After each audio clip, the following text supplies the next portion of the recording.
अस्सलाम वालेकुम प्यारे बच्चों, उम्मीद है कि आप खैरियत से होंगे। आज हम सुख्न उर्दू के सबक नंबर 13 रोशनी और हरारत की सरगर्मी अमरो नहीं और मनफी और सवालिया जुमले पढ़ेंगे। अमर, अमर के मानी है हुक्म।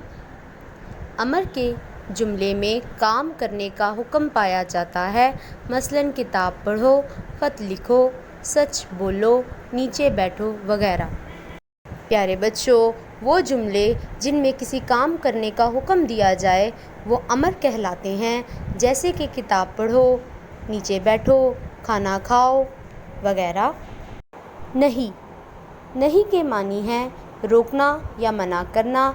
नहीं के जुमले में किसी काम से मना किया जाता है, मसलन किताब ना पढ़ो, ख़त ना लिखो, नीचे ना बैठो वगैरह। प्यारे बच्चों, वो जुमले जिनमें किसी काम के करने को मना किया जाए नहीं कहलाते हैं, जैसे कि ज़मीन पे मत बैठो, बाहर मत जाओ वगैरह। मनफी, मनफी के मानी है नफ़ी किया गया। मनफी जुमले में किसी काम का ना होना या ना करना पाया जाता है, मसलन तारिक स्कूल नहीं गया, अरशद ने ख़त नहीं लिखा, बारिश नहीं हुई वगैरह। प्यारे बच्चों, वो जुमले जिसमें किसी काम का ना होना या ना करना पाया जाए मनफी कहलाते हैं, जैसे कि आमना ने ख़त नहीं लिखा, अली ने दवाई नहीं ली वगैरह। सवालिया, सवालिया जुमले में किसी से कोई बात पूछी जाती है और जुमले के आखिर में सवालिया निशान डाला जाता है, मसलन क्या अरशद ने ख़त लिखा, सवालिया निशान, क्या हामिद स्कूल गया, सवालिया निशान वगैरह।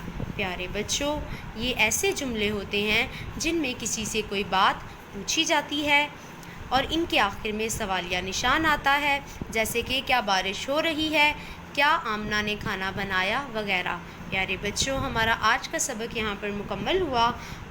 आप इस सरगर्मी को अच्छे से याद करेंगे और इन जुमलों को बनाने की कोशिश करेंगे। तब तक के लिए अल्लाह हाफिज़, टेक केयर।